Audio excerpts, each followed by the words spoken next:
Hello, I'm Tu Wing, and today I'm going to present a catalysis application project that I have been currently working on. The project is entitled as CO2-assisted ethane oxidative dehydrogenation over molybdenum and vanadium catalyst supported on reducible Sierra titania. Firstly, let me briefly going through the motivation behind doing such research on this particular reaction. From the literature, we know that the catalytic oxidative dehydrogenation of ethane has been increasingly gaining interest as an alternative to direct thermal dehydrogenation.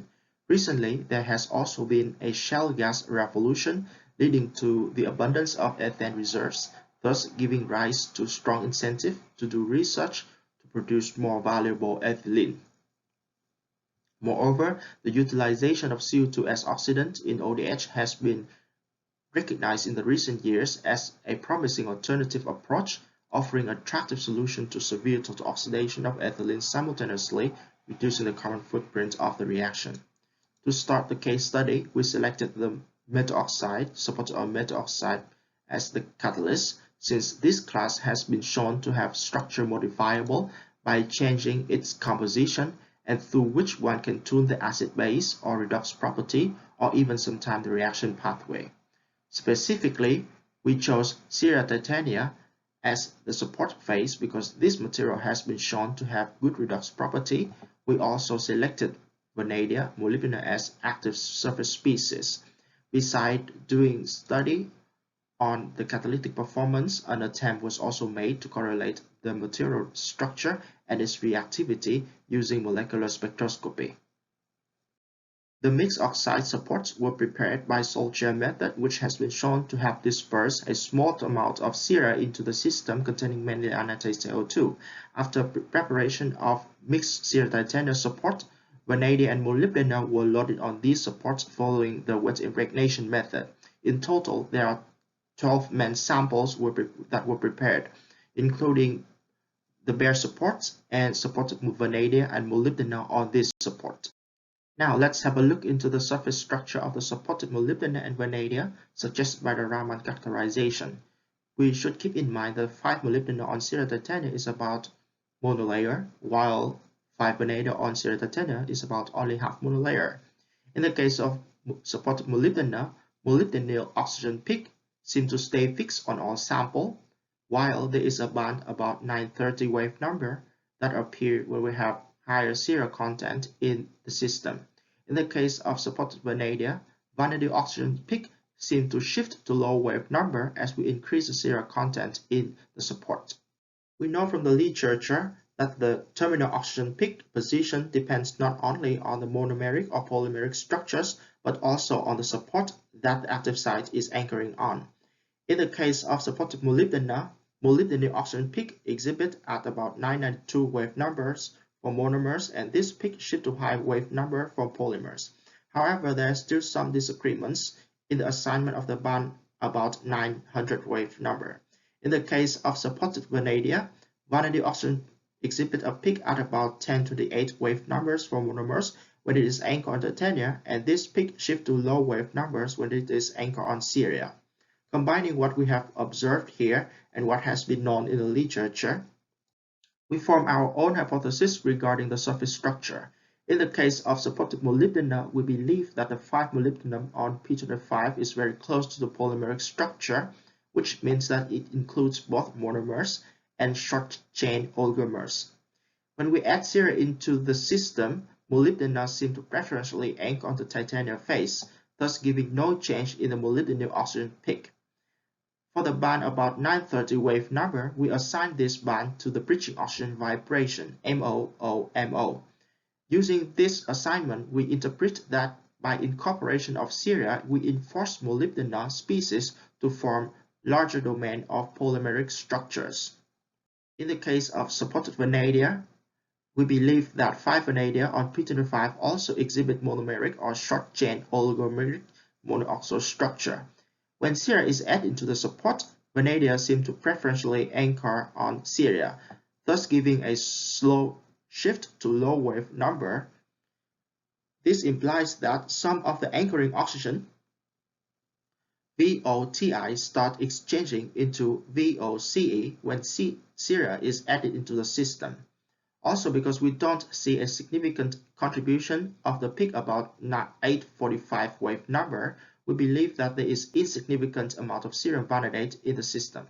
After having an overall picture of the structure on the surface, the catalytic performance of all materials were tested at the same reaction conditions, which are 600 degrees C, co-feeding 5% ethane and 5% CO2 balanced in nitrogen. This is the catalytic performance of the bare supports. As we can see here, by adding Sierra into the support, we only have the negative effect on both ethane conversion and selectivity to ethylene. The decrease in the conversion of ethane could be correlated to the decrease of crystallinity of the materials when Sierra is added into the system. This is very well known in the literature since the radius of cerium is greatly different from that of titanium. Adding Sierra into the support phase prevents the agglomeration of titanium phase. The decrease in the selectivity could also be explained by the enhancement in the oxygen mobility in the Sierra-containing material, which can increase the over-oxidation of desired product. This is the catalytic performance of all supported molybdenum and vanadium on all the support. On P25, we see that supported molybdenum seem to exhibit higher conversion compared to bare support, but when we have vanadium on top of P25, we seem to have a good improvement in the selectivity. We know from the literature that the Lewis acidic site of a cation is active for CH activation. The stronger the acidity, the higher the conversion, but the lower selectivity. On mixed Sierra titania, the story is told very differently. Supported molybdenum seem to exhibit a small decrease in the conversion when we add more Sierra into the support, while supported vanadium seem to have a slight increase in the conversion compared to the support.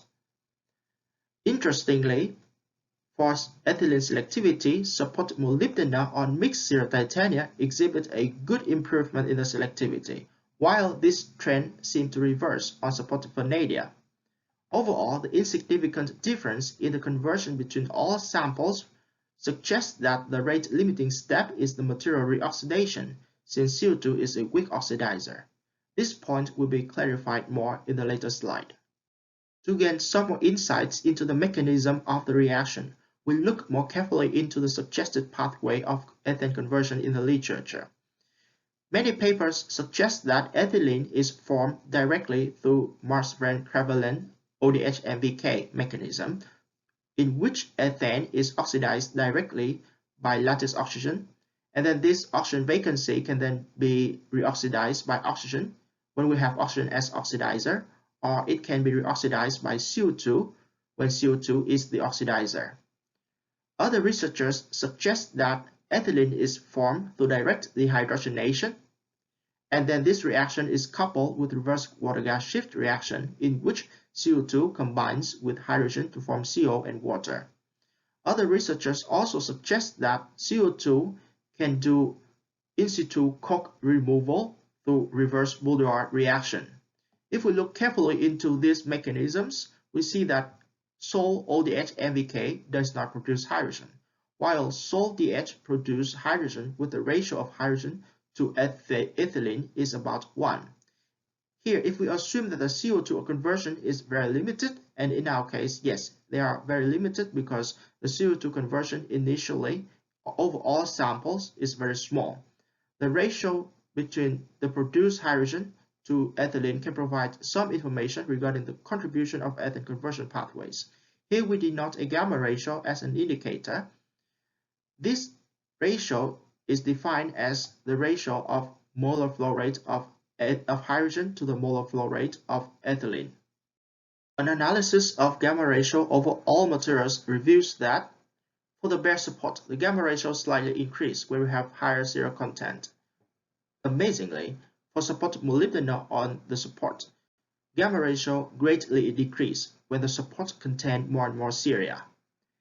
This trend seemed to reverse when we have supported vanadium on this support. These observations suggest that there are at least two competitive pathways of ethane conversions, both DH and ODH MVK. Also, the supported molybdenum on Sierra titania seem to promote the ODH MVK, while the bare support and supported vanadium seem to promote the DH pathway. We also turned to study how this gamma ratio depends on the temperature and on the amount of loadings. What we observed was that gamma ratio highly depends on the temperature. When temperature increases, the gamma ratio quickly increases. However, at each temperature, the gamma ratio of molybdenum was always lower than that of supported vanadium. Also, when we increase the molybdenum loadings, we seem to decrease the gamma ratio.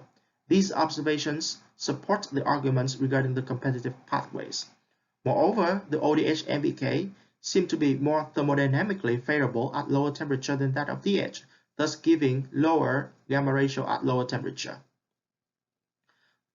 Last but not least, the shift from DH to ODH-MBK result not just from the molybdenum loadings, but also the combination between the molybdenum and the support phase.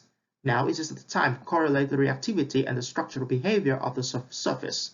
Since there is an unexpected shift in both ethane conversion pathway and the selectivity to ethylene over support molybdenum, this class was selected for further study. We start the study with the reducibility investigation by in situ Raman reduction under hydrogen flow. We should keep in mind that the behavior of molybdenum oxygen peak could be used to study the reducibility of molybdenum sites. The disappearance of molybdenum oxygen peak can demonstrate the reduction of molybdenum structures. What we see is that during the reduction, the peak at 995 wave number disappear at a higher rate than the peak at about 930 wave number. Also, there is a red shift from 930 wave number to 915 wave numbers. Moreover, the rate of the reduction of molybdenum oxygen peak seemed to increase as we increase the Sierra content in the support. This observation suggests that Sierra incorporation not only enhances the reducibility of the support as has been previously reported in the literature, but also increase the reducibility of the deposited active sites. When comparing the in situ Raman reduction spectra and in situ Raman spectra under reaction conditions, similar behavior was observed. This similarity suggests that during the reaction, molybdenum 6+ sites are reduced, and the redshift from 930 band wave number is because of the breakdown of the polymeric domains. The terminal oxygen species seem to be more reactive but less selective than the bridging oxygen, since this peak disappears at a higher rate. Also, this conclusion is in line with the catalytic data, since the selectivity is positively correlated with the intensity of the 930 wave number band for the case of molybdenum, and in the case of vanadium on Sierra titania, when no bridging oxygen bind was observed, the selectivity was always lower than that of molybdenum on Sierra titania. Moreover, the enhancement in the reducibility and the availability of reactive oxygen species of molybdenum on Sierra titania seem to be the cause behind the shift in ethane conversion pathway from DH to ODH via MVK. After having some understanding about the reaction pathways of ethane, it is time to see how CO2 affected the materials during the reaction. In situ Raman spectra were collected under a flow of ethane, and two cases were compared when we have CO2 fed and when we don't have CO2 fed into the system. What we see was that the presence of CO2 seemed to insignificantly affect the disappearance of the 995 band, and this observation is again in line with the previous conclusions because this oxygen species seem to be very reactive, thus bearing no effect under the flow of CO2. However, the presence of CO2 seems to greatly prolong the existence of 930 or bridging oxygen. So there could be a very slow reoxidation of the lattice oxygen by CO2. We turn to study how CO2 may reoxidize a reduced catalyst. When flowing CO2 over reduced materials, we observe that the 995 wave number and 930 wave number bands reappeared at some point. However, the 930 wave number band reappeared before the 995 band. Also, after CO2 reoxidation, the bridging oxygen reappeared at a low wave number compared to the case when we have oxygen as a reoxidizer or when we have a fresh material. These observations suggest that the reoxidation rate is in orders of magnitude slower than the reduction rate. The deactivation could partially be caused by the surface oxygen suffocation. The molybdenum seemed to be easier to be reoxidized, and also by adding Sierra into the support, we seem to enhance the reoxidation rate of the molybdenum active site. However, the CO2 cannot fully reoxidize the active site. The quark formation was also investigated by post-reaction characterization. Some materials were selected as representatives for this study. The Raman spectra showed the presence of D and G band of carbon in all the samples, and based on the intensity of D and G band, two groups could be identified. The group 1 has high intensity of D and G bands, including only the bare support and supportive vanadium. Group 2 has weak intensity of D and G band, including only supportive molybdenum. Also, the D and G bands seem to decrease as we increase the molybdenum loadings. We also study how D and G band behave when we co-feed and we don't co-feed CO2. We see that D and G bands seem to be greatly stronger without CO2 co-fed into the system. This leads us to the conclusion that the activation of testing materials was also caused by the coke deposition. The coke deposition seemed to be more severe when we have DH pathway dominate the reaction. The participation of the CO2 can also help hindering coke deposition. For this project, I would like to give my special thanks to Professor Alex Neymark for helping me to do the BET measurements. Also, I would like to thank my colleagues like Hedun Wang and Adam Zubers for helping to build and troubleshoot the experimental apparatus. This project is partially funded by RAPID and partially funded by Rutgers University. This is the end of the presentation.